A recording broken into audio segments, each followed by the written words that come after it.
अस्सलामुअलैकुम स्टूडेंट्स। आज की इस वीडियो में गूगल मीट सेशन में आप लोगों के साथ मेरा इंटरेक्शन होगा FSc biology chapter number 11 bioenergetics के हवाले से, जिसमें हम लोग लिविंग ऑर्गेनिजम्स के हवाले से दो मेन टॉपिक्स को एक्सप्लेन करेंगे। हालांकि बहुत ही ब्रॉड टॉपिक्स हैं ये, एक है फोटोसिंथेसिस और दूसरा है रेस्पिरेशन। और बायोएनर्जेटिक्स में सबसे पहले आप लोगों के साथ एक्सप्लेन करूंगा मैं बायोएनर्जेटिक्स की डेफिनेशन, उसके बाद एनाबॉलिक कैटाबॉलिक रिएक्शंस को एनर्जी कन्वर्जन के हवाले से, फिर फिर उसके बाद आएगी फोटोसिंथेसिस। और बायोएनर्जेटिक्स में ये आप लोगों के सामने फर्स्ट पेज है और बायोएनर्जेटिक्स का, और इस फर्स्ट पेज पे सबसे पहले वो बता रहे हैं बायोएनर्जेटिक्स के बारे में कि ये quantitative study of energy relationship and energy conversions in biological systems है। Biological energy transformations obey the laws of thermodynamics.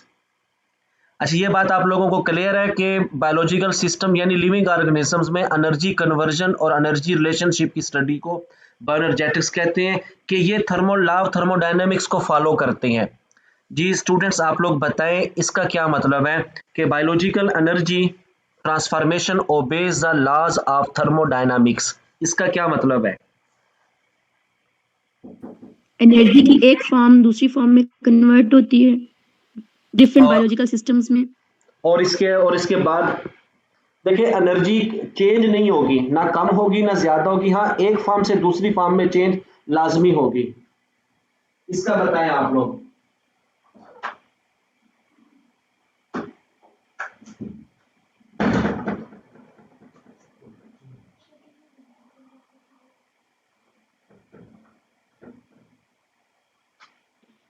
Sir जैसे सनलाइट है उसकी एनर्जी प्लांट यूज करते हैं, फिर वो जो प्लांट से हम यूज करते हैं या एनिमल्स यूज करते हैं, तो ये इस तरह का जो है जी बिल्कुल, ये फिर एनर्जी। एक से दूसरी फॉर्म में चली जाती है, लेकिन कम या ज्यादा नहीं होती।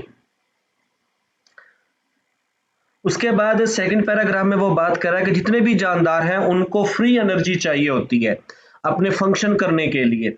अब देखें ना, इस पूरी प्लेनेट अर्थ के ऊपर एनर्जी जो पावर्ड की जाती है वो डायरेक्टली या इनडायरेक्टली जितने भी जानदार हैं इंक्लूडिंग हम सब इसमें आ जाएंगे, तो हम किस पे डिपेंड करते हैं? सोलर एनर्जी पे, डायरेक्टली और इनडायरेक्टली हम लोग। उसके बाद लेकिन कोई भी ऑर्गेनिज्म है वो सनलाइट को डायरेक्ट मेटाबॉलिज्म में यूज नहीं करता। अब देखिए, प्लांट है ना, आप कहेंगे प्लांट तो डायरेक्टली यूज कर रहे हैं। हाँ, प्लांट डायरेक्टली यूज कर रहे हैं, लेकिन वो उस एनर्जी को किस चीज के बनाने में? शुगर के बनाने में, ग्लूकोज। जब प्लांट के सेल्स को एनर्जी चाहिए होगी वो उस शुगर को यूज करेंगे एरोबिक रेस्पिरेशन करके, फिर एनर्जी जो निकलेगी एटीपी की फॉर्म में वो उसको यूज करेंगे। सेकंड पैराग्राफ को देखें आप लोग, इसमें से अपना पॉइंट पूछें।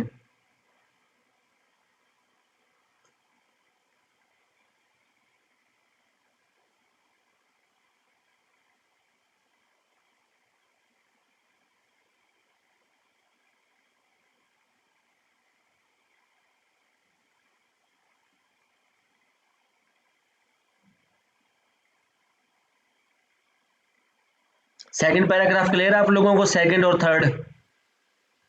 Yes sir. जी। अब हमने अपने सर फोटो से ये जी बोलें। ये कैटाबोलिज्म और एनाबोलिज्म में केमिकल लिंक एटीपी को कहा है इन्होंने, और ये इस तरह से ना कि जैसे कि एटीपी जब कैटाबोलिज्म होगा ब्रेकडाउन में उसमें एनर्जी रिलीज होगी और वो एनर्जी स्टोर होगी in the form of ATP, और जब एनाबोलिज्म में जो है वो जरूरत पड़ेगी तो एटीपी की फॉर्म में वो यूज हो जाएगी। जी बिल्कुल, यही यही इनका लिंक है इन दोनों के दरमियान में। एक जगह पे ये बनाने में यूज हो रही होगी और एक जगह एक जगह बांड बनाने में यूज होगी, दूसरी जगह बांड तोड़ने में ये एटीपी निकलेगी। Okay sir, okay.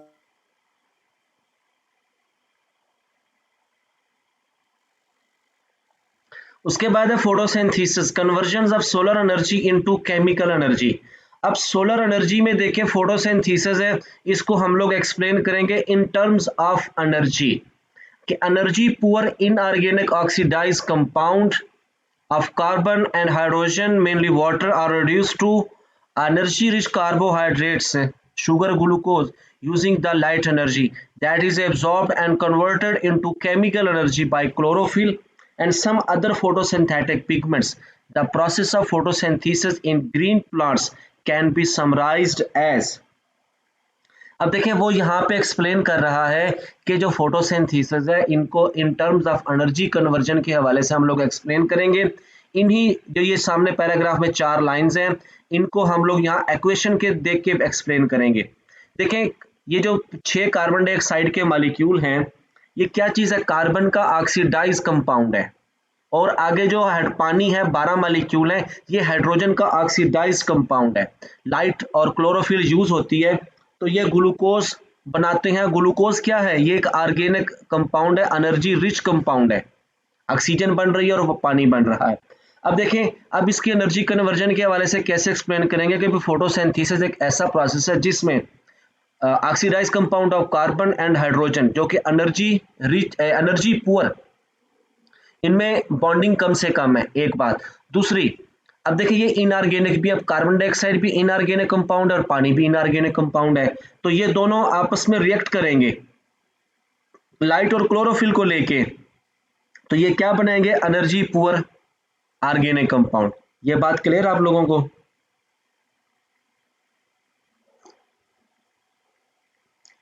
आवाज आ रही है मेरी? Yes sir. Energy poor organic compound कैसे? नहीं energy rich organic compound. Glucose organic compound है, इसमें CH बॉन्ड होते हैं जो कि पानी और कार्बन डाइऑक्साइड के मुकाबले में ज्यादा होते हैं।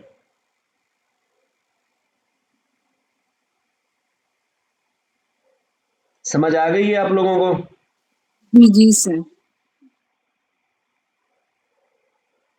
सेकंड उसके बाद है फोटोसिंथेटिक रिएक्टेंट्स एंड प्रोडक्ट्स। अब देखिए आप लोगों के सामने पानी और कार्बन डाइऑक्साइड है, ये फोटोसिंथेसिस के रिएक्टेंट्स हैं, जबकि इसके मुकाबले में जो इसके मुकाबले में आप लोगों के सामने जो नजर आ रहे हैं ग्लूकोज, ऑक्सीजन है, ये सब क्या हैं, ये इसके प्रोडक्ट्स हैं। लेकिन जब हम लोग इसको ओवरऑल देखेंगे यहाँ पे, जब हम इसको ओवरऑल देखेंगे तो ये रिएक्टेंट्स हैं, सामने वाले प्रोडक्ट्स हैं, लेकिन जो पानी है ये रिएक्टेंट्स में भी है प्रोडक्ट्स में भी है, तो इसका जो नेट यील्ड है वो 0 है हमारे सामने। इसलिए हम इसको जब हम इसके इक्वेशन को समराइज करेंगे, सिंपलीफाई करते हैं, तो हम प्रोडक्ट्स के अंदर पानी को शो नहीं करते। नीचे आ जाएगा वो फोटोसिंथेसिस और रिएक्टेंट्स, फोटोसिंथेसिस और रेस्पिरेशन के बारे में कि देखें ऊपर वाला आप लोगों को सामने नजर आ रहा है, पानी, कार्बन डाइऑक्साइड ये रिएक्टेंट है, ग्लूकोज और ऑक्सीजन प्रोडक्ट है फोटोसिंथेसिस की। जब हम लोग इसको रेस्पिरेशन में देखते हैं, कार्बन डाइऑक्साइड, ग्लूकोज और ऑक्सीजन है, तो ये इसके रिएक्टेंट्स होंगे और ये प्रोडक्ट्स होंगे। तो जो फोटोसिंथेसिस के प्रोडक्ट हैं वो रेस्पिरेशन के रिएक्टेंट हैं, जो रेस्पिरेशन के प्रोडक्ट हैं वो फोटोसिंथेसिस के रिएक्टेंट्स हैं। ये क्लियर आप लोगों को ये वाले पॉइंट्स? Yes sir. जी सर।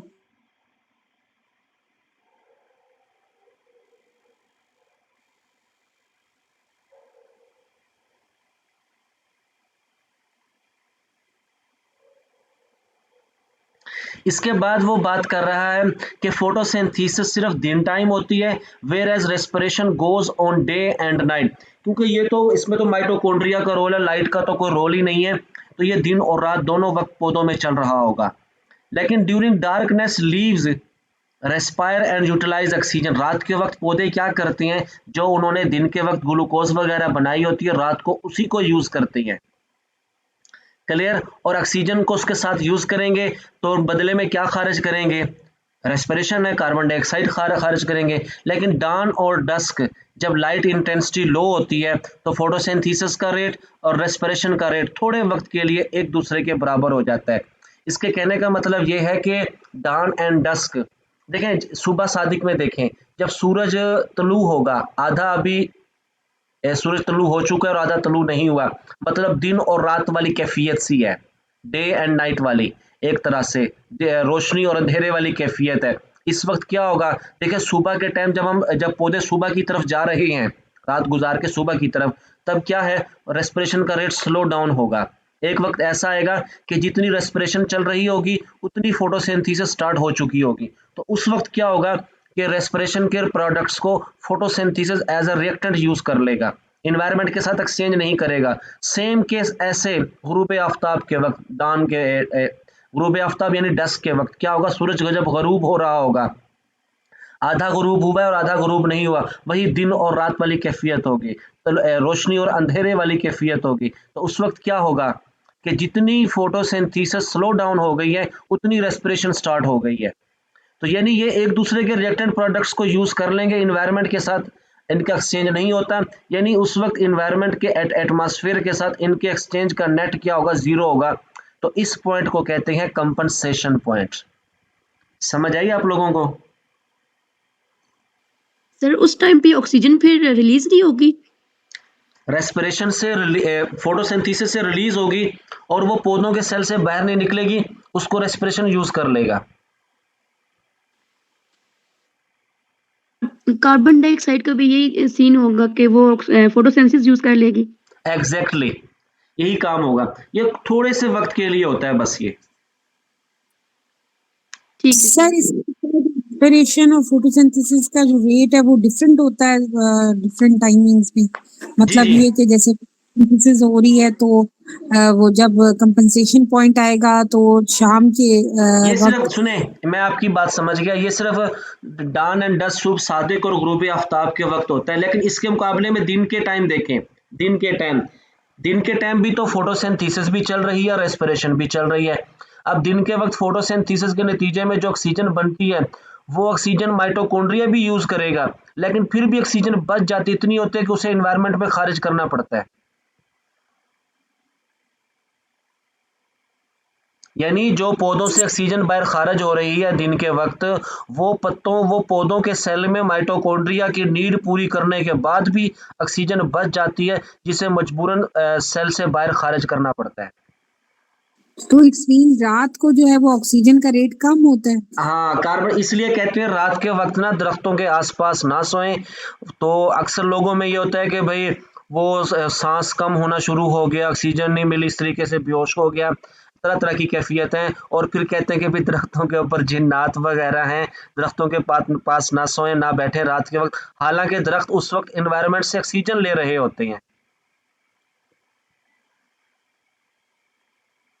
समझ आई इस बात की? Yes sir, yes sir. अब आगे वाटर एंड फोटोसिंथेसिस। अब फोटोसिंथेसिस में जो पानी यूज होता है हमने इसको देखना है। अब इस सामने वाले पैराग्राफ में ये बात करेगा कि फोटोसिंथेसिस के नतीजे में जो ऑक्सीजन खारिज होती है वो आया कि पानी वाली ऑक्सीजन है या कार्बन डाइऑक्साइड वाली ऑक्सीजन है। तो इस बात को हमें समझाया था, किसने, वॉन नील ने एक हाइपोथेसिस दी थी 1930 में। उसने कहा था कि पौधे जो फोटोसिंथेसिस में पानी को स्प्लिट करते हैं as a source of hydrogen, साथ में वो oxygen as a byproduct उसे रिमूव करते हैं। ये सामने देख, इसने ना फिर वॉन नील ने ये सामने जो लिखा हुआ है आप लोग इसे रीड भी करें, मैं एक्सप्लेन कर रहा हूँ। इसने दो ग्रुप बनाए पौधों के, ये देखने के लिए कि जो ऑक्सीजन खारिज हो रही है वो पानी वाली है या कार्बन डाइऑक्साइड वाली है। तो इसने दो ग्रुप बनाए। पहले ग्रुप में उसने जो पौधे लिए उसने उनमें कार्बन डाइऑक्साइड और पानी दिया, जो पानी दिया उसने उसमें ऑक्सीजन का 18 नंबर वाला आइसोटोप यूज किया, और जो दूसरे ग्रुप में पौधे रखे उसमें उसने 18 नंबर वाली ऑक्सीजन को 18 ऑक्सीजन का 18 आइसोटोप वो दिया कार्बन डाइऑक्साइड को। तो जब ग्रुप 1 का एक्सपेरिमेंट किया तो नतीजे में जो ऑक्सीजन खारिज हुई वो 18 वाली थी। उसने देखा मैंने 18 वाली ऑक्सीजन किसको दी थी, पानी को दी थी, तो यानी कि वो ऑक्सीजन का सोर्स कौन हुआ, पानी हुआ। अगली बार उसने 18 वाली ऑक्सीजन कार्बन डाइऑक्साइड को दी, और जो ऑक्सीजन खारिज हुई वो दूसरी थी, 18 वाली ऑक्सीजन उसे ग्लूकोज में नजर आई। तो 18 के अलावा जो दूसरी कार्बन डाइऑक्साइड देखें, ग्रुप 1 में जो कार्बन डाइऑक्साइड को ऑक्सीजन थी वो 16 वाली, जबकि ग्रुप 2 में पानी को जो ऑक्सीजन थी वो 16 वाली ऑक्सीजन थी। ये 16 और 18 ऑक्सीजन के दो आइसोटोप है। तो यहां से ये बात साबित होती है कि जो फोटोसिंथेसिस में ऑक्सीजन खारिज होती है वो पानी वाली होती है। समझ आई इस बात की?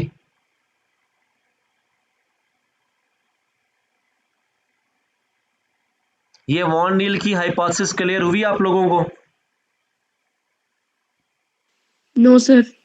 सर इसमें ये कह रहे हैं कि जैसे ऑक्सीजन जो है वो पानी वाली यूज हो रही है, कार्बन डाइऑक्साइड वाली नहीं यूज हो रही in the process of photosynthesis, यही? जी देखिए ना, देखिए पहली उसने ना ऑक्सीजन के दो आइसोटोप लिए, 18 और 16, क्लियर। उसने पानी बनाया और कार्बन डाइऑक्साइड बनाई, दो चीजें। इसने जो सबसे पहले उसने कार्बन ग्रुप 1 के पौधों में, यहाँ पे कार्बन डाइऑक्साइड के ऊपर उन्होंने शो नहीं किया, आप लोगों ने समझना है। पहले उसने जो पानी में हाइड्रोजन ऑक्सीजन मिलाई, तो पानी में जो ऑक्सीजन थी वो 18 वाली थी, 18 आइसोटोप था ऑक्सीजन का, और कार्बन डाइऑक्साइड में ऑक्सीजन का 16 आइसोटोप था। जब इनकी फोटोसिंथेसिस करवाई, नतीजे में जो ऑक्सीजन खारिज हुई, उसने नोट की ये 16 वाली है या 18 वाली है। तो उसने जब उसका एनालिसिस किया, पता चला ये 18 वाली है। तो उसने फिर देखा मैंने 18 वाली ऑक्सीजन पानी को दी थी या कार्बन डाइऑक्साइड को दी थी, पानी को दी थी। तो यहाँ से ये बात साबित हो गई कि फोटोसिंथेसिस के नतीजे में निकलने वाली ऑक्सीजन, ये पानी की फोटोलाइसिस से जो ऑक्सीजन निकलती है वही होती है। और जबकि कार्बन डाइऑक्साइड वाली ऑक्सीजन ग्लूकोज में जाती है। देखिए ग्लूकोज में भी तो ऑक्सीजन है, कार्बन हाइड्रोजन ऑक्सीजन। अब समझ आई? यस सर, क्लियर हो गया। ये था सिर्फ। अब उसके बाद जो पानी ब्रेक डाउन होता है फोटोसिंथेसिस में, एक तो वो कार्बन डाइऑक्साइड की रिडक्शन करता है, दूसरा डार्क रिएक्शन में जाके तो ये NADP को NADPH2 में कन्वर्ट कर देता है। और फोटोसिंथेसिस के दो रिएक्शंस होते हैं, लाइट रिएक्शंस और डार्क रिएक्शंस हैं। अब अगला जो हमारा टॉपिक है वो है chloroplast, the site of photosynthesis in plants. ये आप लोगों को तो आता होगा सारा, क्लोरोप्लास्ट के बारे में, जो 4th चैप्टर में भी टॉपिक को पढ़ा है हम लोगों ने।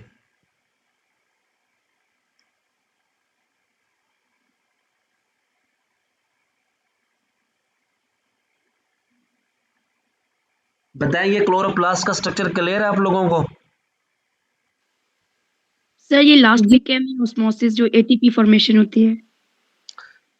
नहीं, इसको ये आगे टॉपिक आएगा जहाँ पे लाइट रिएक्शन को पढ़ेंगे ना, उसके साथ आएगा कीमियोस्मोसिस, ये वहां पे मैं अभी आप लोगों को क्लियर करवाता हूँ। ऊपर अभी क्लोरोप्लास्ट क्लियर है वैसे आप लोगों को? यस सर, वो क्लियर है। जी। जी सर। आगे है फोटोसिंथेटिक पिगमेंट्स। देखिए light can work in chloroplast only it is if it is absorbed. देखिए लाइट तभी वर्क करती है जब ये एब्जॉर्ब होगी, और एब्जॉर्ब कौन करते हैं? पिगमेंट्स करते हैं। Pigments are those organic compounds that absorb and utilise sunlight. अब देखें, सूरज की तरफ से तो डिफरेंट वेवलेंथ की डिफरेंट रोशनियां आती हैं, लाइट्स आती हैं। उनमें जो विजिबल लाइट है जिसकी जो वेवलेंथ है वो 380 नैनोमीटर से लेकर 750 नैनोमीटर तक की जो वेवलेंथ की लाइट है, विजिबल लाइट, ये तमाम जानदारों के लिए फायदेमंद है। तभी तो पौधे इसको एब्जॉर्ब करते हैं, इसको यूज करते हैं। और इस विजिबल लाइट में 7 कलर की रोशनियां होती हैं। कितनी? 7। विप गायर जिसे कहते हैं। ये बात क्लियर? जी सर। आगे एक ऐसा इंस्ट्रूमेंट है जिसका नाम है स्पेक्ट्रोफोटोमीटर्स। क्या नाम है उसका? स्पेक्ट्रोफोटोमीटर है। तो उसके बाद ये क्या करता है, ये ना मेजर करता है कि कौन से पिगमेंट ने कितने वेवलेंथ की लाइट को एब्जॉर्ब किया है। समझ आ गए? जी सर।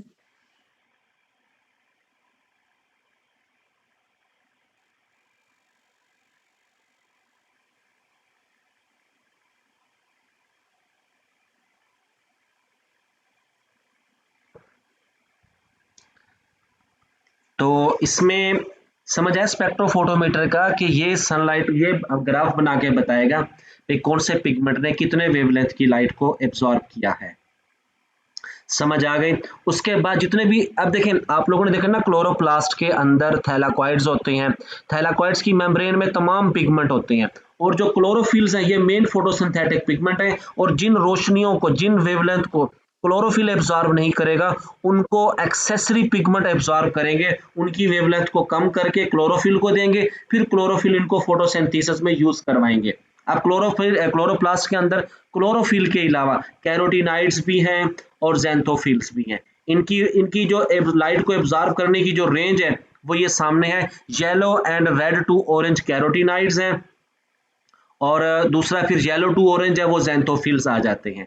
अब देखें, these broaden the absorption and utilisation of light energy. जितने ज्यादा पिगमेंट बढ़ते जाएंगे उतनी ज्यादा लाइट एब्जॉर्ब होगी और स्पेक्ट्रम क्या होगा, ब्रॉड होता चला जाएगा। क्लोरोफिल वाली हेडिंग से ऊपर वाले दोनों पैराग्राफ आप लोगों को समझ आए?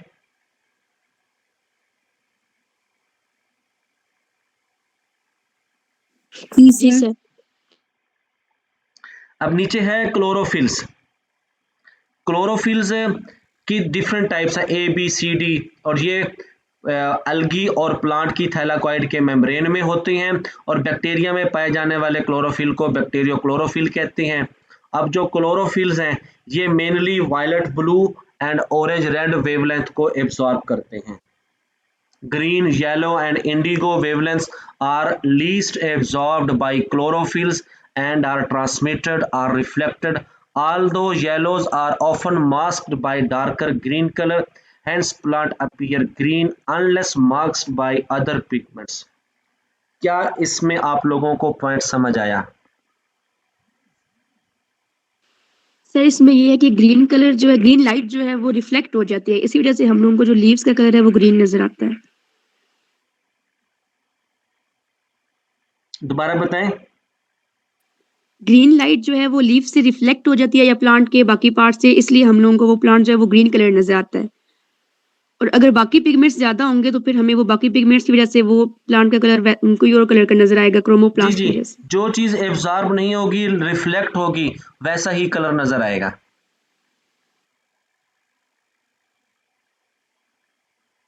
ये बात समझ आई? जी सर। आगे चलते हैं क्लोरोफिल मॉलिक्यूल्स की। ये मैंने वो जो वीडियो अपलोड की थी देखी आप लोगों ने, जो 19 स्टेप में मैंने बनाया इसको, आई थिंक नहीं जी देखी सर। होगी।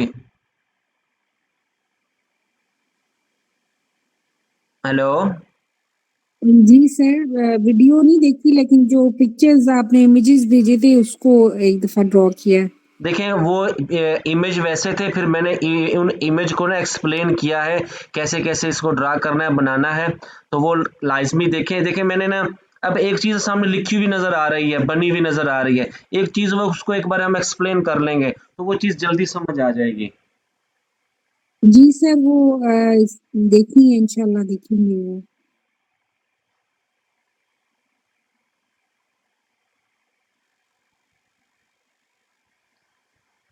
देखिए क्लोरोफिल मॉलिक्यूल्स के दो पार्ट्स होते हैं। एक जो ऊपर वाला हमारे सामने होगा flat square light absorbing hydrophilic head.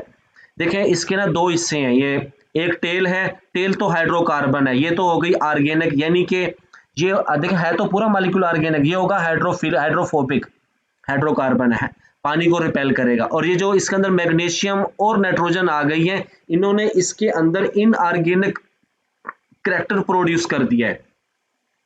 तो ये हाइड्रोफिलिक हेड है जो लाइट को एब्जॉर्ब करेगा, जो कि चार छोटे, देखिए सेंटर में मैग्नीशियम है, साथ में 4 नाइट्रोजन है और 4 ही पायरोल रिंग अटैच हैं। तो इसमें क्या होगा कि ये लाइट को एब्जॉर्ब करेगा और इसमें 4 छोटे नाइट्रोजन के साथ पायरोल रिंग है, जो वीडियो मैंने अपलोड किया वो भी आप लोग देखेंगे कि ये मॉलिक्यूल कैसे इजी स्टेप से मैंने बनाया है। तो इसके साथ साथ इसमें कार्बन नाइट्रोजन एटम्स भी मौजूद हैं, सेंटर में मैग्नीशियम है और जो कि 4 नाइट्रोजन को कोऑर्डिनेट किए हुए हैं। अब देखिए अगर मैग्नीशियम की कमी हो जाए या नाइट्रोजन की कमी हो जाए तो प्लांट में क्लोरोफिल प्रॉपर डेवलप नहीं होगा और क्लोरोफिल की कमी हो जाएगी, और जिसको हम क्लोरोसिस कहते हैं। ये क्लोरोसिस वाली टर्म्स आप लोगों को माइंड में है?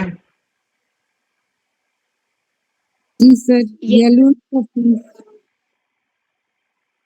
जी, देखिए ना क्लोरोफिल की कमी से पत्ते वगैरह पीले हो जाएंगे। क्लोरोफिल की कमी की एक वजह तो ये ना उसमें मादनियात की, मिनरल्स की कमी हो गई है, यानी मैग्नीशियम और नाइट्रोजन की।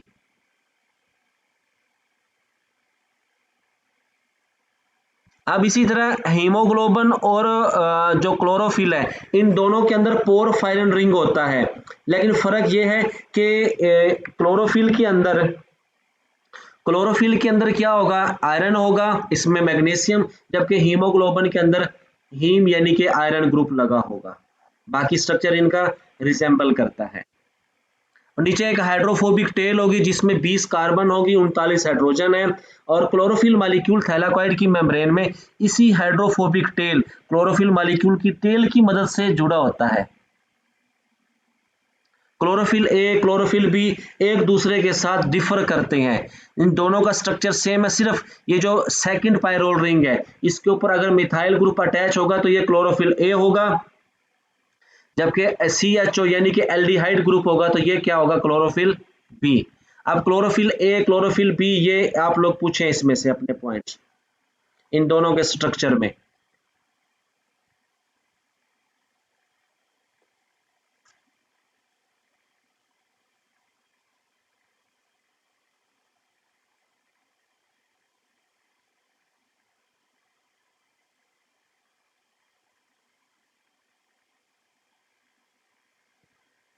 क्लोरोफिल सर ए, जी जी तो स्ट्रक्चर जी जी सर ये हो गया हुआ स्ट्रक्चर को बनाना और उसके बाद उसको 2-3 दफा वो करेंगे तो उसकी फिर वो हो जाएगी प्रैक्टिस। चले आगे। आगे जो नीचे जो पैराग्राफ है इसमें वो क्लोरोफिल ए और क्लोरोफिल बी की उसके लेंथ के बारे में बता। पहले क्लोरोफिल ए कौन से कलर का है, ब्लू ग्रीन है, और क्लोरोफिल बी है ये येलो ग्रीन है। इन्हीं बस पिगमेंट्स के बारे में है ये आगे थोड़ा सा।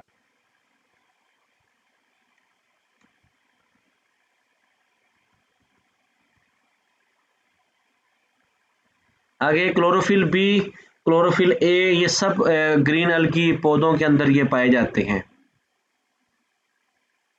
मेन चीज जो आ गई है कैरोटीनाइड्स, ये एक्सेसरी पिगमेंट है। इसमें ये देखें ना, आप लोगों को यहाँ पे एक बात क्लियर कर दूं कि ये तमाम पिगमेंट थैलाकॉइड की मेम्ब्रेन में है। ए, chlorophyll A, B, carotenoid, xanthophyll, ये सब।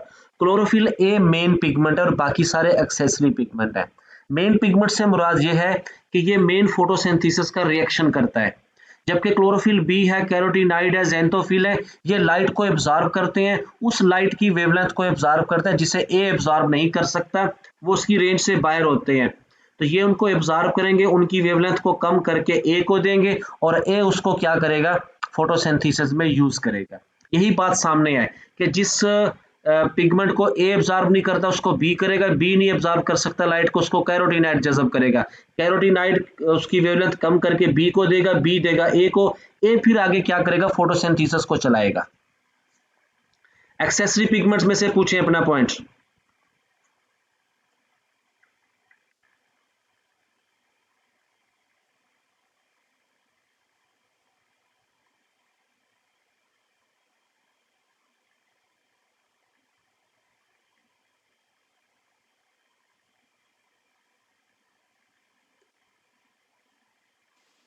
सर ये लास्ट में वो जी बता दें ह्यूमन आई प्रोटेक्शन वाली जो है ना, सिमिलरली कैरोटीनाइड्स में भी प्रोटेक्टिंग ह्यूमन आई। हाँ, कैरोटीनाइड्स ह्यूमन प्रोटेक्ट आई को कैसे प्रोटेक्ट करता है ये आप लोगों को बताता चलूं। देखें इसमें हमारी आंख के अंदर ना खास तौर पे ये हमारी आंख के अंदर दो तरह के सेल्स हैं, रॉड सेल और कोन सेल। जो रॉड सेल्स है ना, खास तौर पे ये हमें रात के वक्त देखने में मदद देते हैं। रॉड सेल्स एक प्रोटीन बनाते हैं रोडिप्सन, ठीक है, और वो काम करती है विटामिन ए के नतीजे में। अब ये जो कैरोटीनाइड पिगमेंट है ये विटामिन ए को बनाता है, क्लियर। और वो ए, विटामिन ए हमारी आंख के लिए फायदेमंद है, इसलिए कहते हैं कैरोटीनाइड हमारी आंख को chlorophyll protect chlorophyll from intense light by absorbing dissipating excessive light energy. Same इसी तरह कैरोटीनाइड हमारी ह्यूमन आई के लिए भी फायदेमंद है, हमारे ह्यूमन आई को बचाता है ये। कैरोटीनाइड विटामिन ए के लिए जरूरी है, विटामिन ए रोडिप्सन के लिए जरूरी है, रोडिप्सन रॉड सेल के प्रॉपर काम करने देती है और हमारी आंख को ये बचाते हैं। समझ आई इस बात की? जी सर, नाइट ब्लाइंडनेस से बचाने के लिए। जी जी बिल्कुल।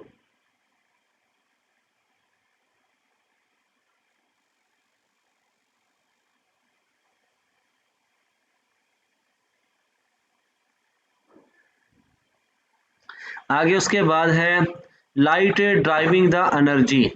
ये वही बात आ गई कि लाइट इलेक्ट्रोमैग्नेटिक एनर्जी और रेडिएशंस है। लाइट दोनों तरह बिहेव करती है, वेव्स की शक्ल में भी और एनर्जी के पैकेट्स की शक्ल में भी। एनर्जी के पैकेट्स की शक्ल में सन से ये जमीन की तरफ आती है, जिसने हम फोटॉन्स कहते हैं। विजिबल लाइट ये 380 से 750 नैनोमीटर की वेवलेंथ में है। सर इलेक्ट्रोमैग्नेटिक का क्या मतलब हुआ यहाँ? इलेक्ट्रोमैग्नेटिक एनर्जी है ये, देखे ना, इसके पास हीट मौजूद है, जो इलेक्ट्रॉन्स की तरह भी बिहेव करते हैं ये, और मैग्नेटिक की तरह भी बिहेव करते हैं। सर मैग्नेटिक की तरह कैसे? मैग्नेटिक की तरह ये बिहेव ऐसे करते हैं, देखें, मैग्नेट क्या करता है, अट्रैक्शन, रिपल्शन और मूवमेंट काज करता है। तो ये क्या करते हैं, इलेक्ट्रॉन्स वगैरह की मूवमेंट काज करते हैं। अब देखें ना, आगे जाके जब उनकी एनर्जी को ये बढ़ा देते हैं, बढ़ाने के बाद उसको वहां से मूव करवाते हैं।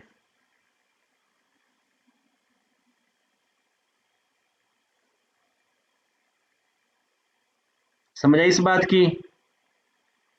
सर जो इलेक्ट्रॉन एक्साइटेड स्टेट में हो जाता है, आप वो बात कर रहे हैं? जी जी बिल्कुल।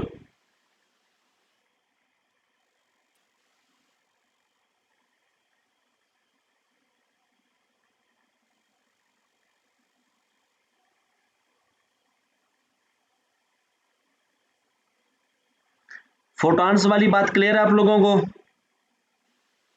Yes sir.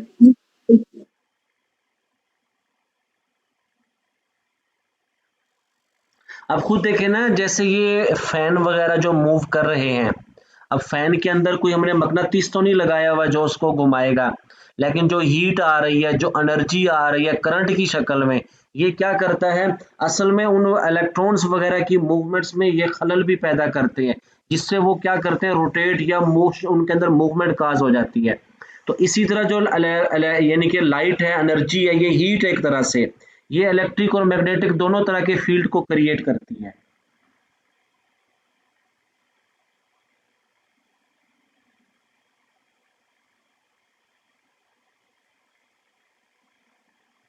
उसके बाद है नीचे, ये लाइट एनर्जी को एब्जॉर्ब करके केमिकल एनर्जी में ये इसमें चेंज करते हैं, फोटोसिंथेसिस को रन करवाते हैं। आगे एब्जॉर्प्शन और एक्शन स्पेक्ट्रम है। एब्जॉर्प्शन ये बताता है कि ग्राफ जो बनेगा कि कौन से पिगमेंट ने कितनी वेवलेंथ की लाइट को जज़ब किया है, जबकि एक्शन स्पेक्ट्रम ये बताता है कि कौन से पिगमेंट ने कितनी फोटोसिंथेसिस करवाई है। एक्शन स्पेक्ट्रम, ये स्पेक्ट्रम इनके एक्शन के बारे में बताएगा, यानी इनके काम के बारे में कि उन्होंने कितनी फोटोसिंथेसिस करवाई है। समझ आई इस बात की? सर हम एक्शन स्पेक्ट्रम में ये कह सकते हैं कि कौन सी जो वेवलेंथ है वो फोटोसिंथेसिस के लिए इफेक्टिव है। कितनी इफेक्टिव है, मतलब कितनी फोटोसिंथेसिस करवा रही है। ठीक है।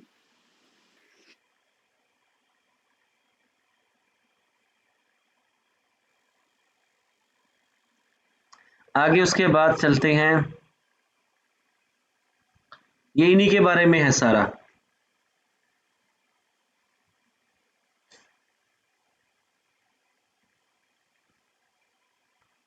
Role of carbon dioxide of photosynthetic reactants. अब जो फोटोसिंथेसिस के अंदर जो कार्बन डाइऑक्साइड है, ये रिएक्टेंट के तौर पे बिहेव करता है लाइट इंडिपेंडेंट रिएक्शन में। लाइट इंडिपेंडेंट रिएक्शन क्या है?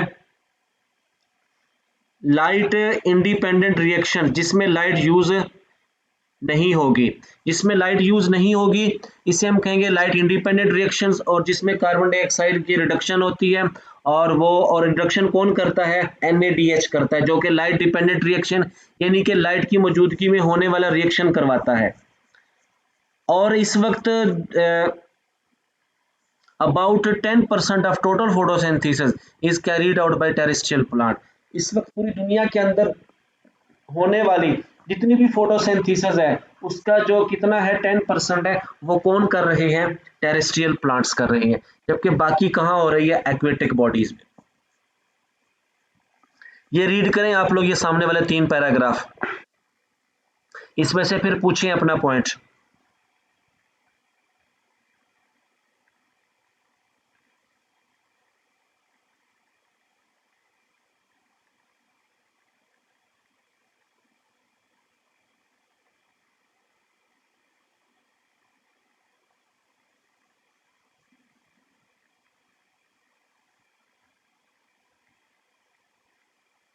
ये समझ आ गया आप लोगों को?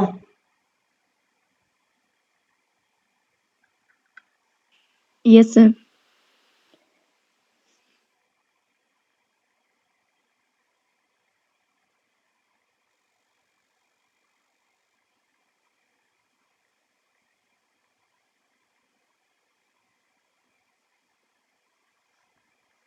आगे है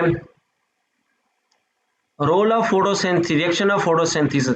अब जो फोटोसिंथेसिस है ये रिडॉक्स रिएक्शन है। इस सामने देखें पानी, यही आप लोगों ने थोड़ा डीपली समझना है। देखिए 6 कार्बन डाइऑक्साइड के मॉलिक्यूल हैं, 12 पानी के हैं, light energy, chlorophyll, glucose, oxygen, पानी। देखिए सबसे पहले होगा क्या, पानी के मॉलिक्यूल की ऑक्सीडेशन होगी, पानी के मॉलिक्यूल में से हाइड्रोजन निकलेगी, तो पीछे क्या रह जाएगा, ऑक्सीजन, जो ये एरो से शो करके दिखाई है। तो पानी के मॉलिक्यूल की क्या हो रही है, ऑक्सीडेशन। अब जो पानी के मॉलिक्यूल में से हाइड्रोजन निकल आई, पीछे रह गई ऑक्सीजन जो हमने एरो से आगे शो की है, तो ये हाइड्रोजन जाएगी कार्बन डाइऑक्साइड के पास रिएक्टेंट में, और कार्बन डाइऑक्साइड की कर देगी रिडक्शन, और क्या बन जाएगी, ग्लूकोज। और ऐसा रिएक्शन जहां रिडक्शन और ऑक्सीडेशन दोनों हो रही हो, उसे हम क्या नाम देंगे, रिडॉक्स रिएक्शन का। उसे क्या कहेंगे, रिडॉक्स रिएक्शन। ये इक्वेशन समझ आई आप लोगों को, रिडॉक्स रिएक्शन कैसे है? जी सर, हो गया क्लियर। क्लियर हो गई है। अब उसके बाद देखिए आप लोग आगे, इन्होंने उसके कंप्लीट चीजें बताई हैं। However, it is not simple, ये फोटोसिंथेसिस कोई एक आसान कोई छोटा सा या सिंपल सा प्रोसेस नहीं है, बल्कि ये एक कम्प्लेक्स प्रोसेस है जो स्टेप बाय स्टेप रिएक्शंस के जरिए होगा। आगे देखिए आप लोग, अब फोटोसिंथेसिस के 2 रिएक्शंस हैं, 2 पार्ट्स हैं। लाइट डिपेंडेंट रिएक्शन, जिसे लाइट रिएक्शन कहेंगे, किसमें, क्योंकि इसमें लाइट डायरेक्टली यूज होगी, और जो लाइट डायरेक्टली यूज होगी, लाइट को यूज कौन करेगा, यूज करने से पहले लाइट का एब्जॉर्ब होना जरूरी है, और एब्जॉर्ब करने के लिए कौन मौजूद होंगे, फोटोसिंथेटिक पिगमेंट्स। फोटोसिंथेसिस का दूसरा रिएक्शन है लाइट इंडिपेंडेंट रिएक्शन, जिसमें लाइट यूज ही नहीं होगी। क्यों नहीं यूज होगी, क्योंकि ये लाइट इंडिपेंडेंट रिएक्शन होता है स्ट्रोमा में, और स्ट्रोमा के अंदर किसी किस्म का कोई पिगमेंट मौजूद नहीं होता। क्लियर? जब पिगमेंट मौजूद नहीं होता तो जितनी मर्जी लाइट पड़े वो एब्जॉर्ब भी नहीं होनी, जब एब्जॉर्ब नहीं होनी उसने यूज नहीं होना। समझ आ गया ये आप लोगों को दोनों? Yes sir. उसके बाद है लाइट डिपेंडेंट रिएक्शंस। कौन से? Light dependent reactions constitute that phase of photosynthesis during which light energy is absorbed by chlorophyll and other photosynthetic pigments molecule and converted into chemical energy.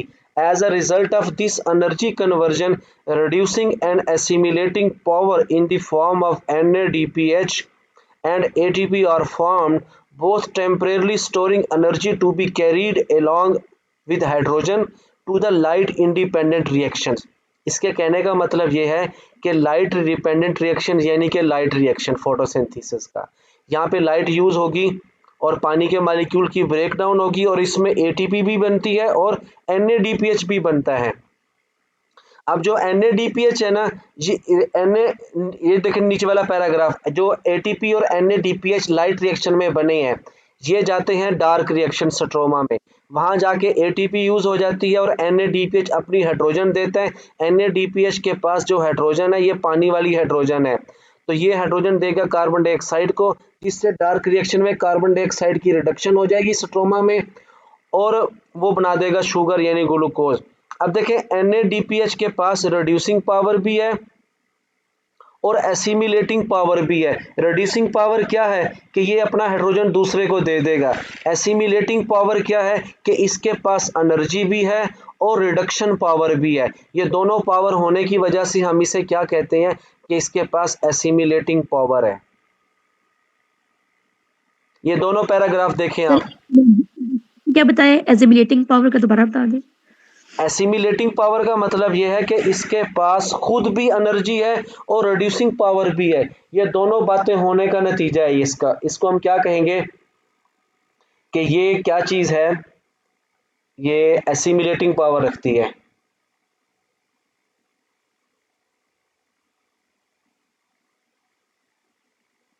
समझ आए? ये दोनों paragraph आप एक बार फिर रीड करें, फिर पूछें इसमें से अपना पॉइंट।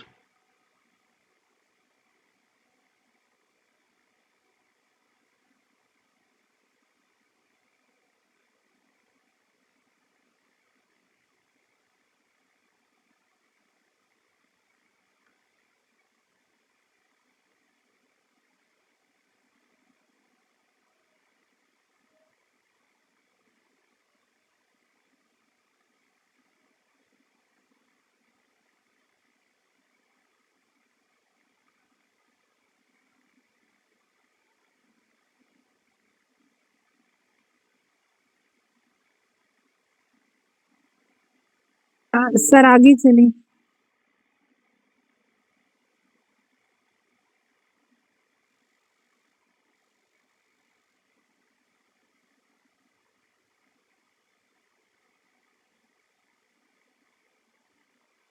उसके बाद हम चलते हैं नेक्स्ट। ये सामने ये डायग्राम आ गई है इसकी।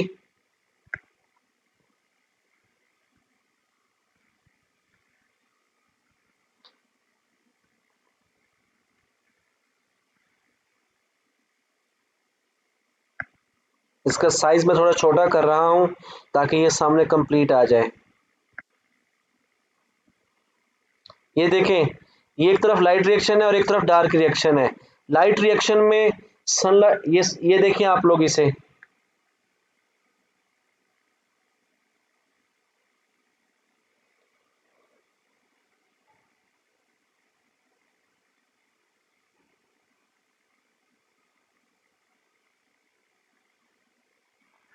ये सामने डायग्राम देखें आप लोग। इसमें देखें लाइट रिएक्शन में पानी, देखें फोटोसिंथेसिस के दो रिएक्टेंट हैं और इसीलिए फोटोसिंथेसिस दो रिएक्शन में चलता है।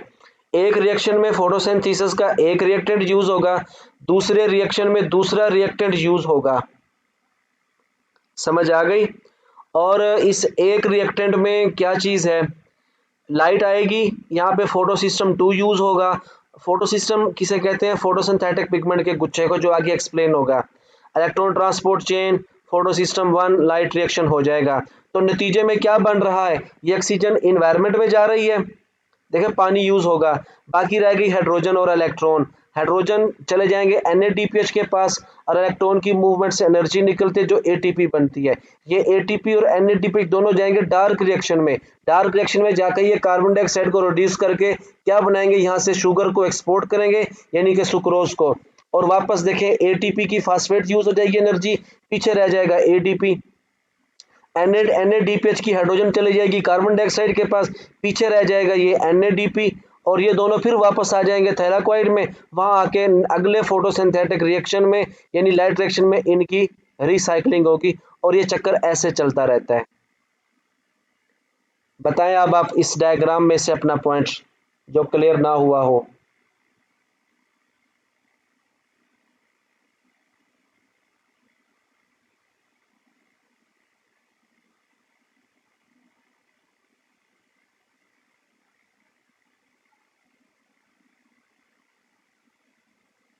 ये डायग्राम क्लियर आप लोगों को?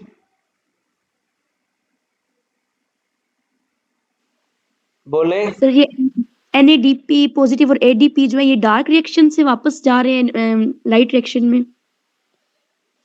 जी सर ये जो ऊपर डार्क रिएक्शन से NADP पॉजिटिव और ADP जा रहे हैं लाइट रिएक्शन में, रिसाइकल जो हो रहा है। जी जी, ये दोबारा रिसाइकल हो जाएंगे। ठीक है।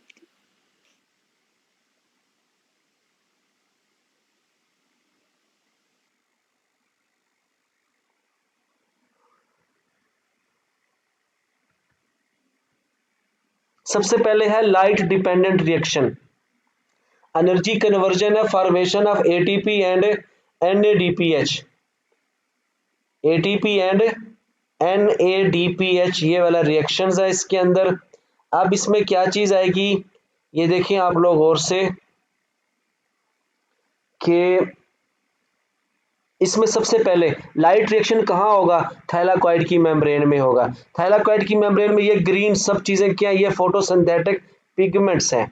क्या चीज है, फोटोसिंथेटिक पिगमेंट है। और फोटोसिंथेटिक पिगमेंट्स के गुच्छे को क्या कहते हैं, फोटो सिस्टम का नाम देते हैं।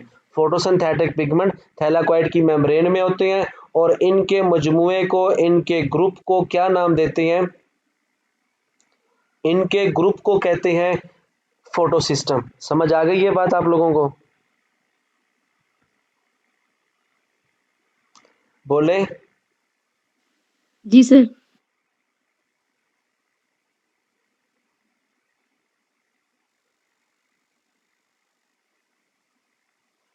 और एक फोटो सिस्टम के दो हिस्से होते हैं, एक होता है एंटीना कॉम्प्लेक्स और एक होता है रिएक्शन सेंटर। ये सारा बना क्लोरोफिल पिगमेंट्स का होगा। एंटीना कॉम्प्लेक्स वाले हिस्से में chlorophyll A, B, carotenoid, xanthophyll सब होंगे। इनका काम होगा लाइट को कैप्चर करना, और लाइट को कैप्चर करने के बाद ये सब देंगे किसको, रिएक्शन सेंटर को, वो फोटोसिंथेसिस करवाएगा।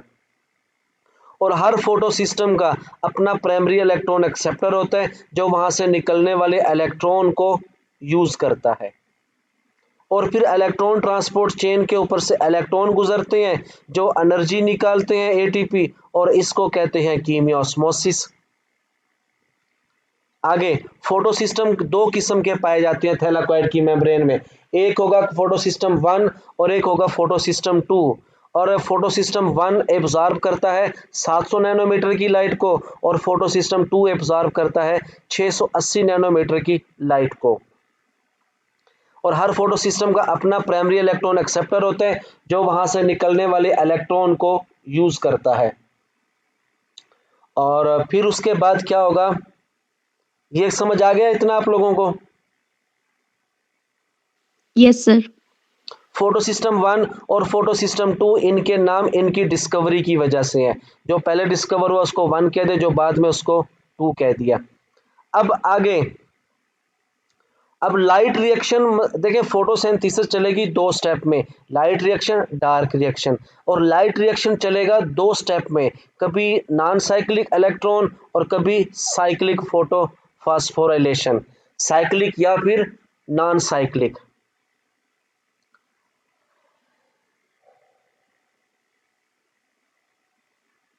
अब फोटो लाइट रिएक्शन का पहला स्टेप देख लेते हैं।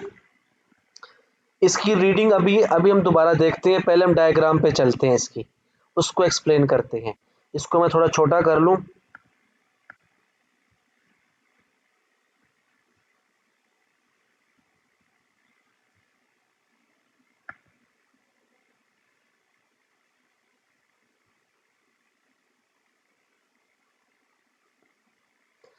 ये सामने डायग्राम नजर आ रही है आप लोगों को?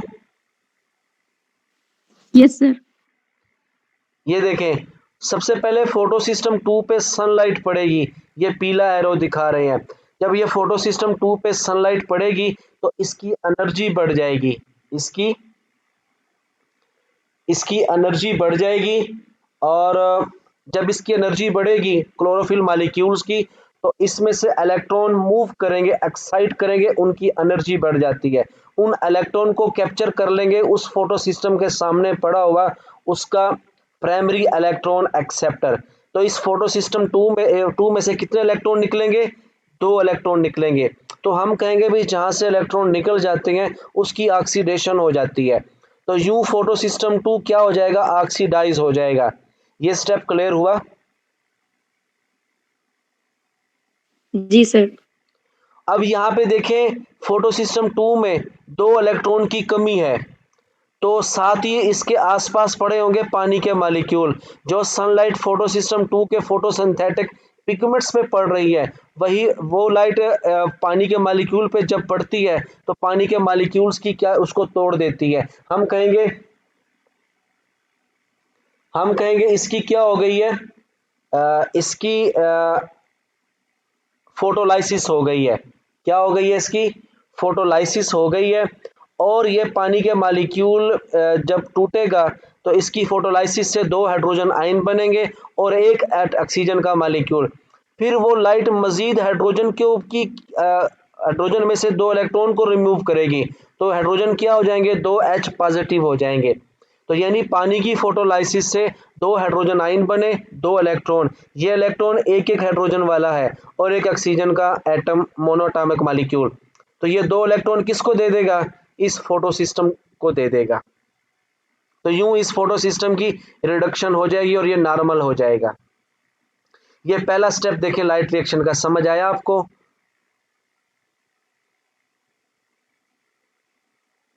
Sir her photon of light से एक मॉलिक्यूल वाटर का टूटेगा और ऐसे ही जगह फिल होती रहेगी। जी बिल्कुल, ऐसे चलता रहेगा ये सारा।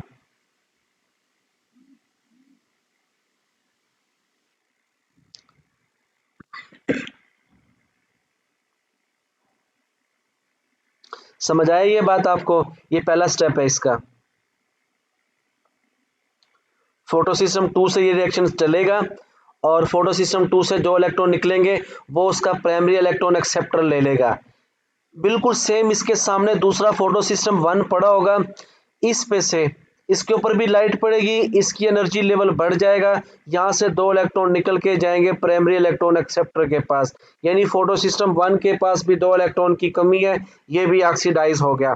अब फोटो सिस्टम 2 से जो 2 इलेक्ट्रॉन निकले थे ऊपर गए थे यहाँ से हाई एनर्जी स्टेट पे, तो फोटो सिस्टम 2 को फोटो सिस्टम 1 के साथ जोड़ा हुआ है इस इलेक्ट्रॉन ट्रांसपोर्ट चेन ने।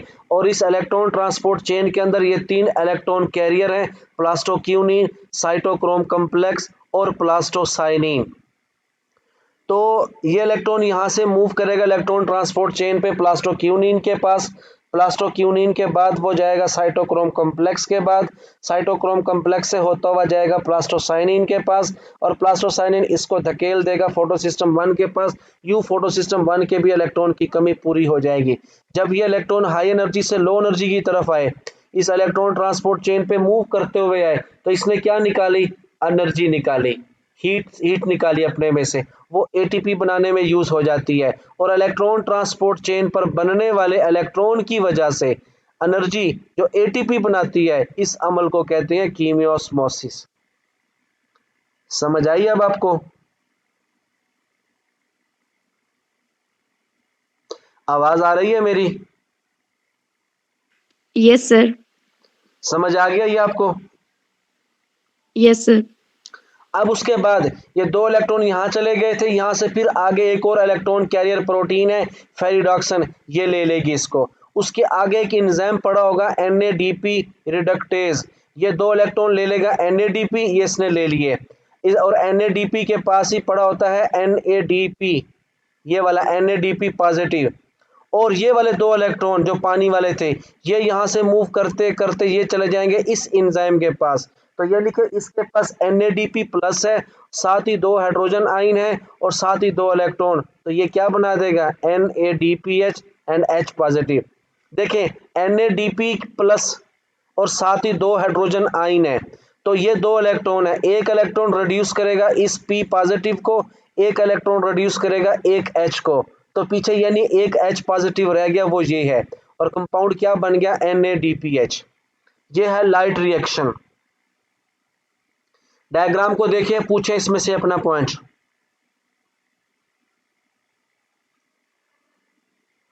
सर ये जो 2 हाइड्रोजन है ये वाटर के ब्रेकडाउन वाले हैं। जी जी, ये पानी वाले हैं। देखे ना, हाइड्रोजन जो पानी है ये फोटोलाइसिस में as a source of hydrogen है असल में। ऑक्सीजन तो अजाफी बन रही है तो पानी वाली ना, असल काम इसका ये हाइड्रोजन देना है। ये हाइड्रोजन NADP की शक्ल में, NADPH की शक्ल में डार्क रिएक्शन में जाके यूज होगा। ठीक है सर। ये था लाइट रिएक्शन। अब देखें, अब क्या इलेक्ट्रॉन, ये फोटो सिस्टम 2 वाले इलेक्ट्रॉन यहाँ से चले फोटो सिस्टम 1 के पास आए, 1 वाले यहाँ से चले आगे जाके यूज हो गए, क्या किसी स्टेप पे इलेक्ट्रॉन बैक फ्लो हुए हैं? बताएं। सर इसमें तो नहीं हुए सर। नहीं हुए ना, तो सुने अब, लाइट रिएक्शन 2 स्टेप में चलता है। एक है साइक्लिक, देखिए एटीपी बन रही है, एनर्जी बन रही है जिसे फास्फोराइलेशन कहते हैं। तो लाइट रिएक्शन 2 तरह से चलता है, एक वो जिसमें इलेक्ट्रॉन बैक फ्लो नहीं करते, इसे कहेंगे नॉन साइक्लिक फास्फोराइलेशन। तो ये वाली लाइट रिएक्शन नॉन साइक्लिक है कि इलेक्ट्रॉन बैक फ्लो नहीं करते। समझ आ गई? और नतीजे के तौर पर कितनी तरह की एनर्जी बनी है, एटीपी और NADPH। तो यानी कि इस नॉन साइक्लिक फास्फोराइलेशन जो फोटोसिंथेसिस के लाइट रिएक्शन का स्टेप है, इसमें एनर्जी बनी है एटीपी और NADPH की शक्ल में।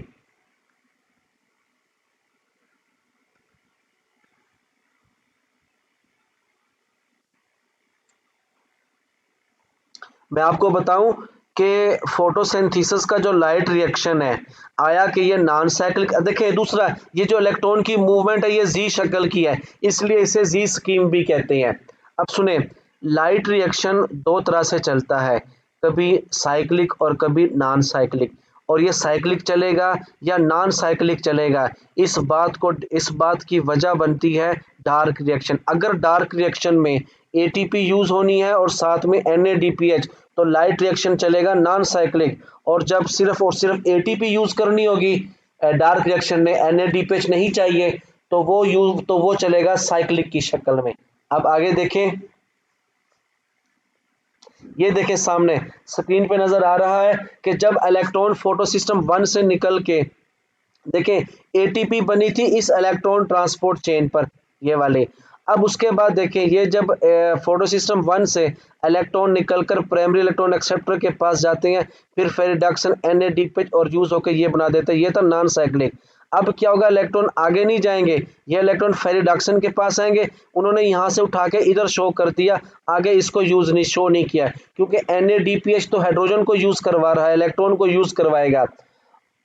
अब देखें ये वाले इलेक्ट्रॉन प्राइमरी इलेक्ट्रॉन एक्सेप्टर के बाद जाते हैं फेरिडक्शन के बाद, फेरिडक्शन इलेक्ट्रॉन को वापस धकेल देगा साइटोक्रोम के पास, साइटोक्रोम से प्लास्टोसाइनिन और वापस फोटो सिस्टम 1 के पास आ गए। कि इलेक्ट्रॉन जब उन्होंने देखा, जब डार्क रिएक्शन में एटीपी की डिमांड ज्यादा हो तो लाइट रिएक्शन चलेगा जिसमें एटीपी ज्यादा बनेगी, और एटीपी चलने के बनाने के लिए इलेक्ट्रॉन ट्रांसपोर्ट चेन पर से इलेक्ट्रॉन का गुजरना जरूरी है, इलेक्ट्रॉन का गुजरना जरूरी है। तो क्या करेगा प्राइमरी इलेक्ट्रॉन एक्सेप्टर, इलेक्ट्रॉन दे देगा किसको, फेरिडक्शन को, और फेरिडक्शन वापस इलेक्ट्रॉन ट्रांसपोर्ट चेन की तरफ मुड़ के इलेक्ट्रॉन को दे देगा। जब इलेक्ट्रॉन एक बार फिर इलेक्ट्रॉन ट्रांसपोर्ट चेन पर से गुजरेंगे, हाई से लो की तरफ आएंगे, तो वो बहुत ज्यादा मिकदार में एनर्जी खारिज करते हैं, और वो क्या बनाने में यूज हो जाती है, एटीपी। कि जब नेक्स्ट डार्क रिएक्शन में एटीपी ज्यादा चाहिए, तो नॉन साइक्लिक फास्फोराइलेशन साइक्लिक तरीके से चलती है।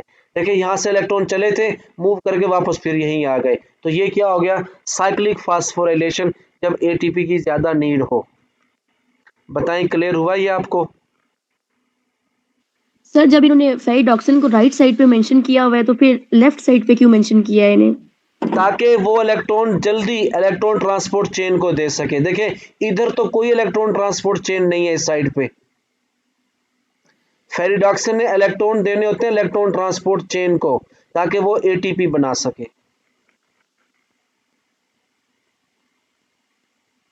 ठीक है सर। समझ आ गया ये पॉइंट?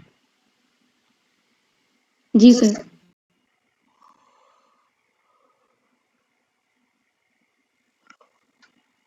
ये हो गया साइक्लिक फास्फोराइलेशन, इसको भी पढ़ेंगी आप।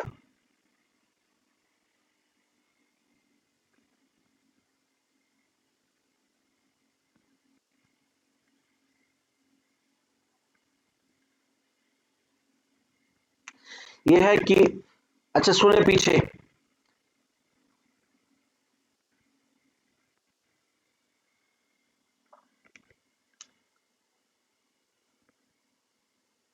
ये था ये था हमारे पास नॉन साइक्लिक। नॉन साइक्लिक में देखें एक बार फिर इसका खुलासा कि फोटो सिस्टम 2 लाइट को एब्जॉर्ब करेगा, इसकी हाई एनर्जी हो जाएगी, एक्साइट हो जाएगा, और इसमें से 2 इलेक्ट्रॉन निकलेंगे और वो चले जाएंगे अपने इलेक्ट्रॉन एक्सेप्टर के पास, और वहां पे इलेक्ट्रॉन होल क्रिएट हो जाता है।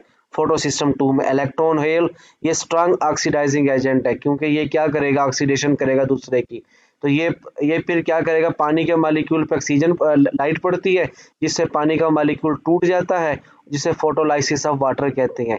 इस दौरान फिर ऑक्सीजन एनवायरनमेंट में चली जाती है पानी वाली, और फिर जो इलेक्ट्रॉन एक्साइट होकर प्राइमरी इलेक्ट्रॉन एक्सेप्टर के पास गए, फोटो सिस्टम 2 के प्राइमरी इलेक्ट्रॉन एक्सेप्टर के पास, तो यहाँ से फिर फोटो सिस्टम 1 की तरफ जाते हैं इलेक्ट्रॉन ट्रांसपोर्ट चेन के जरिए।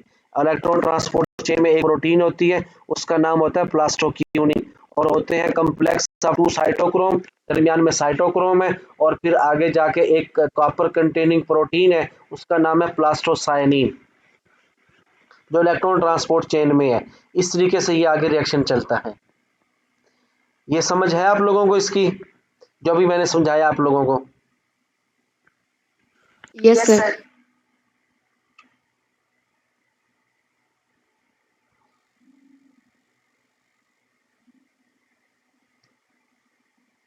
आगे चलेगा, एक और है कीमियोस्मोसिस, कि इलेक्ट्रॉन ट्रांसपोर्ट चेन पर से जो इलेक्ट्रॉन मूव करके जाते हैं वो एटीपी बनाते हैं। अब यहाँ पे है कीमियोस्मोसिस, यहाँ पे देखिएगा कि in both cyclic and non cyclic photophosphorylation the mechanism for ATP synthesis is called chemiosmosis. That process that uses membrane to couple redox reaction to ATP production। यहाँ पे ना कपल रिडॉक्स रिएक्शन होगा, मतलब 2 रिएक्शन होंगे एक साथ। कितने? ये थैलाकॉइड की मेम्ब्रेन है, थैलाकॉइड की मेम्ब्रेन में इलेक्ट्रॉन की हरकत और हाइड्रोजन आयन की वजह से 2 रिएक्शन होंगे, हाइड्रोजन आयन की वजह से 2 रिएक्शन होंगे। एक तो यहाँ पर NADPH बनेगा, दूसरा ATP बनेगा। तो इस प्रोसेस को कहते हैं कीमियोस्मोसिस, के जिसमें ATP की सिंथेसिस हो, जो कि मेम्ब्रेन के अंदर कपल रिएक्शन हो जाए। अब होगा क्या, इलेक्ट्रॉन ट्रांसपोर्ट चेन। ये देखिए, ये इलेक्ट्रॉन ट्रांसपोर्ट चेन है। सबसे पहले ये वाला फोटो सिस्टम 2 है, फोटो सिस्टम 2 के बाद आती है प्लास्टोक्यूनिन, फिर साइटोक्रोम कॉम्प्लेक्स, प्लास्टोसाइनिन, फेरिडॉक्सिन आती है। ये फोटो सिस्टम 1 है, 1 के साथ क्या लगा हुआ है, ये फेरिडॉक्सिन लगी हुई है। आगे जाके ये जो बड़ा सारा है ये NADPH रिडक्टेज है, और ये जो गुंबद की तरह नजर आ रहा है ये है ATP सिंथेज एंजाइम। कौन सा? ATP synthase enzyme. अब देखें, अब यहाँ पे देखें आप लोग, जब पानी का मॉलिक्यूल, आवाज आ रही है ना मेरी? जी सर। ये देखें, सबसे पहले देखिए ये सारे पिगमेंट, ये तमाम इलेक्ट्रॉन ट्रांसपोर्ट चेन, ये सब चीजें थैलाकॉइड की मेम्ब्रेन में। सबसे पहले इस बड़े फोटो सिस्टम 2 के पास पानी के मॉलिक्यूल की ब्रेकडाउन होती है, ऑक्सीजन चली जाएगी एनवायरनमेंट में, ये 2 हाइड्रोजन है, और इलेक्ट्रॉन आगे चलेंगे नीचे प्लास्टोक्यूनिन के पास, वहां से जाएंगे साइटोक्रोम कॉम्प्लेक्स, प्लास्टोसाइनिन के पास, और उसके बाद फोटो सिस्टम 1 के पास और फेरिडॉक्सिन के पास। वही तमाम चीजें सेम है। फिर जाते हैं NADP रिडक्टेज के पास। ये तो इलेक्ट्रॉन की गर्दिश हो गई। ऊपर जो हाइड्रोजन आयन इकट्ठे थे ये यहाँ पे इकट्ठे होते होते यहाँ आ जाएंगे सारे। यहाँ से फिर 1 बाई 1 करके हाइड्रोजन आयन ये गुजरते हैं इस ATP सिंथेज में से, और ATP सिंथेज की वाइब्रेशन करवा देते हैं, मूवमेंट करवाते हैं, जिससे यहाँ पर क्या बनती है, ATP बनती है। और वही वापस 2 हाइड्रोजन आयन आगे जाके किसके पास जाएंगे, NADP के पास, और क्या बना देंगे, NADPH। कीमियोस्मोसिस का मानना ये है कि इस थैलाकॉइड की मेम्ब्रेन के अंदर जब इलेक्ट्रॉन पास आउट होते हैं तो वो एनर्जी रिलीज करते हैं, और साथ ही साथ हाइड्रोजन आयन भी क्या करते हैं, ये यहाँ पे ATP सिंथेज एंजाइम में वाइब्रेशन पैदा करते हैं, जिससे ये मूव करता है, और ये क्या करते हैं, आगे चल के ATP बनाते हैं। कीमियोस्मोसिस के अंदर असल में होता क्या है, ATP बनती है, ATP सिंथेज एंजाइम बनाता है। जो हाइड्रोजन आयन है पानी वाले वो ATP सिंथेज में से गुजर कर नीचे आते हैं NADP रिडक्टेज के पास, और वो जो जब उसमें से हाइड्रोजन आयन गुजरते हैं तो ये क्या करता है, ATP सिंथेज में हरकत पैदा करता है जो ATP बनाता है। देखिए इस पैराग्राफ को, आप लोग पूछे इसमें से पॉइंट अपना। सर ये ATP जो है फिर स्ट्रोमा में बनेंगे ना, क्योंकि हाइड्रोजन पास होके थैलाकॉइड मेम्ब्रेन से स्ट्रोमा में आए हैं।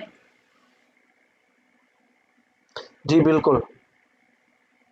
नहीं नहीं नहीं, ये वाले ना, ये देखें, ये थैलाकोइड में बन रही है, स्ट्रोमा में नहीं।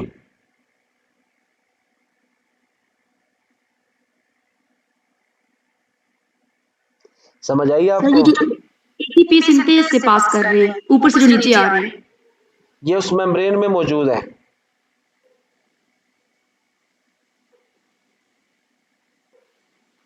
ये उस मेम्ब्रेन में मौजूद है, थैलाकोइड की मेम्ब्रेन में, वहां पे ये रिएक्शन चल रहा है।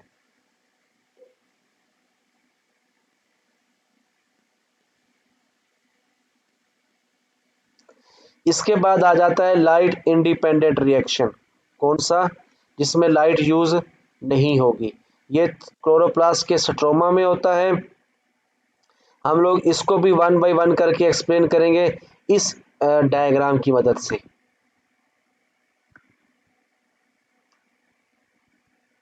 समझ आई अब आप लोगों को?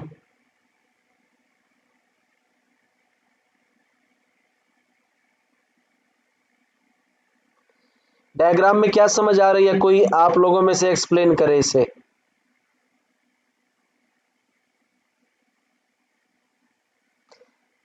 आई थिंक मेरी आवाज नहीं आ रही आप लोगों को। सर आवाज आ रही है। देखें, अब देखें, लाइट फोटोसिंथेसिस के दो स्टेप हैं, light reaction, dark reaction. Light reaction में पानी यूज होता है, डार्क रिएक्शन में कार्बन डाइऑक्साइड। देखिए, कार्बन डाइऑक्साइड के 3 मॉलिक्यूल की इनपुट हो रही है। समझ आई? और आप लोगों को पता है ये डार्क रिएक्शन है, ये साइकिल एक तरह से, इसमें एक कंपाउंड पहले से मौजूद होता है जिसे प्रीकर्सर कहते हैं, जो आगे आने वाली चीज को यूज करवाएगा।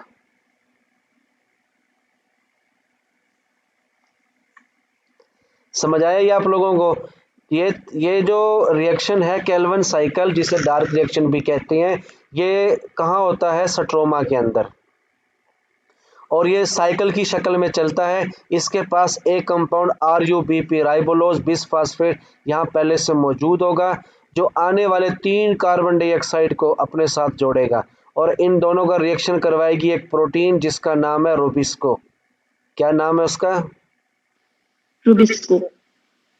राइबोलोज bisphosphate carboxylase as well as oxygenase, ये इसका पूरा नाम है। अब रूबिस्को ने क्या किया? आने वाले 3 कार्बन डाइऑक्साइड के मॉलिक्यूल थे और ये क्या था?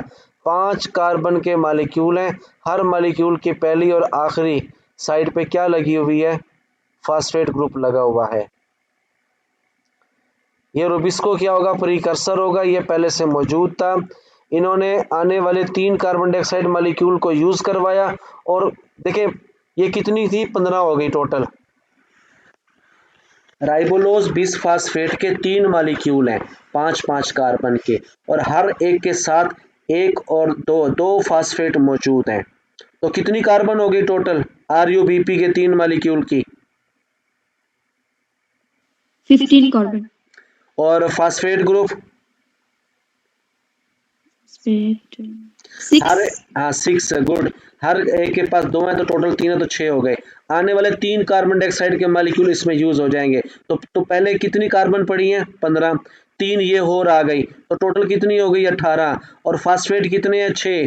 तो क्या इनके 3-3 कार्बन के 6 बना दें? हर एक के पास एक एक फास्फेट हो। Yes sir. इसका नाम है 3-फास्फोग्लिसरेट। तो फिर उसके बाद देखिए 6 ATP के मॉलिक्यूल, जो लाइट रिएक्शन में ATP बनी थी वही वाली यहाँ यूज हो रही है, कहीं पर थोड़ी कहीं पर ज़्यादा। तो 6 ATP के मॉलिक्यूल हैं, ये अपने 6 फास्फेट देंगे और ये 6 फास्फेट पहली कार्बन पर लगेंगे, तो नाम क्या हो जाएगा? 1,3 बिसफास्फोग्लिसरेट। बिस का मतलब है 2। समझ आ गई इस बात की? जी सर।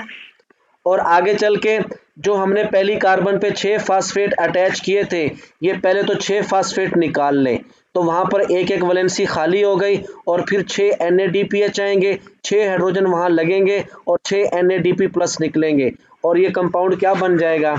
Glycerol aldehyde 3 phosphate. समझ आइए? सर फॉस्फेट भी निकले हैं इसमें से? हाँ देखिए, पहले हमने 6 फास्फेट दिए थे ना, वो पहली कार्बन पे अटैच थे, तो यहाँ से 6 फास्फेट निकालेंगे। तो जब निकालेंगे तो वहाँ पर एक वैलेंसी खाली हो जाएगी, उस वैलेंसी को फिल करेगा कौन? NADP वाला हाइड्रोजन।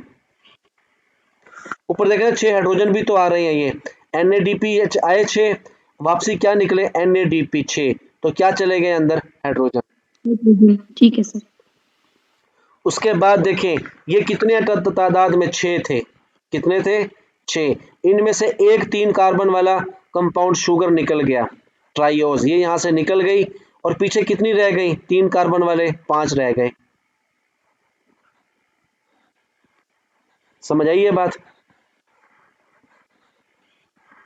सर ये G3P को ये 4 मॉलिक्यूल्स के साथ क्यों शो किया हुआ है? ग्लाइसरॉल्डिहाइड 3 नहीं, ये फॉस्फेट। 4 नहीं है, ये लास्ट में कोई मिस्टेक है प्रिंटिंग में, ये लास्ट वाला फास्फेट है।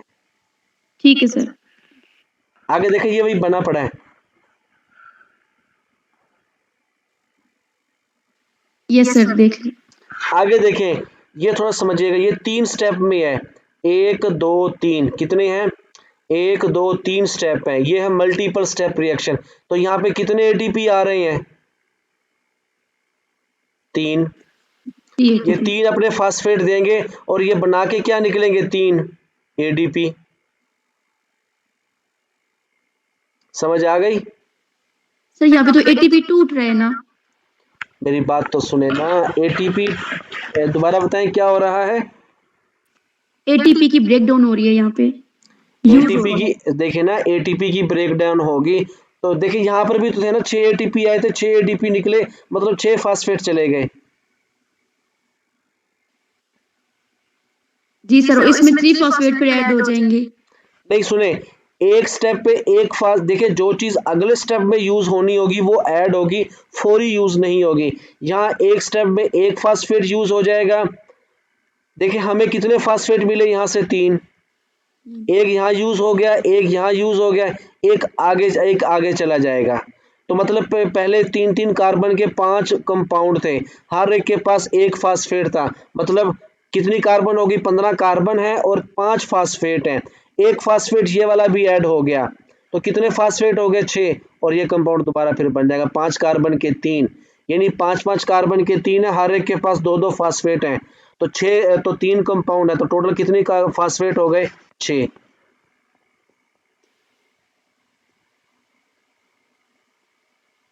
समझ आई इस बात की?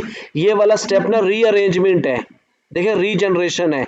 ये 5 3 3 1 2 3 3 कार्बन के 5 हैं, 3 कार्बन के 5, और हर एक के पास एक एक फास्फेट है, तो 15 कार्बन वाले 15 कार्बन होगी और 5 फास्फेट हो गए। आगे चल के इनकी रीअरेंजमेंट होगी, एक फास्फेट यहाँ से मिलेगा क्योंकि 2 तो यहाँ यूज हो गए, तो ये रीअरेंजमेंट करके क्या बनाएंगे? 3 कार्बन के 5 थे, तो ये 5 कार्बन के 3 बन गए कंपाउंड, और 2 हर एक को मिल गए, तो टोटल 6 फास्फेट हो गए, 5 ये वाले और एक यहाँ वाला, और ये दोबारा से फिर क्या बन गया? राइबोलोज बिसफास्फेट। रीजनरेशन है, ये आने वाली कार्बन डाइऑक्साइड को मजीद यूज करवाएगा। ठीक है सर। समझ आ गया इसका? Yes sir. पहला देखें, कार्बन फिक्सेशन है पहला स्टेप, कि कार्बन यूजेबल कंपाउंड में फिक्स हो जाएगी। फिर है रिडक्शन, ये NADPH वाली हाइड्रोजन यूज होगी, और फिर है रीजनरेशन, ये दोबारा से फिर बन जाएगा। ये क्लियर हो गया आपको? जी सर। तो ये था हमारा चैप्टर नंबर 11 का पहला पोर्शन था। इस पहले पोर्शन में क्या थी? फोटोसिंथेसिस है, क्लोरोफिल है, फोटोसिंथेटिक रिएक्शंस है। अच्छा, मैं ना अब इसको यहीं पे स्टॉप करने लगा हूँ फोटोसिंथेसिस को, और इस वीडियो को सिर्फ फोटोसिंथेसिस की हेडिंग देके मैं इसे ग्रुप में भेजने लगा हूँ और यूट्यूब चैनल पे अपलोड करने लगा हूँ। पीछे अपलोडिंग चलती रहेगी, और अभी हम 5 से तकरीबन कितना टाइम होगा? 10:07। हम फिक्स 6-7 मिनट के बाद रेस्पिरेशन को शुरू करेंगे। क्लियर? Yes sir. जी, आप लोग भी रेस्ट कर लें 10 मिनट तक, मैं वापस आता हूँ और फिर हमको यहीं से हम इसे स्टार्ट करेंगे।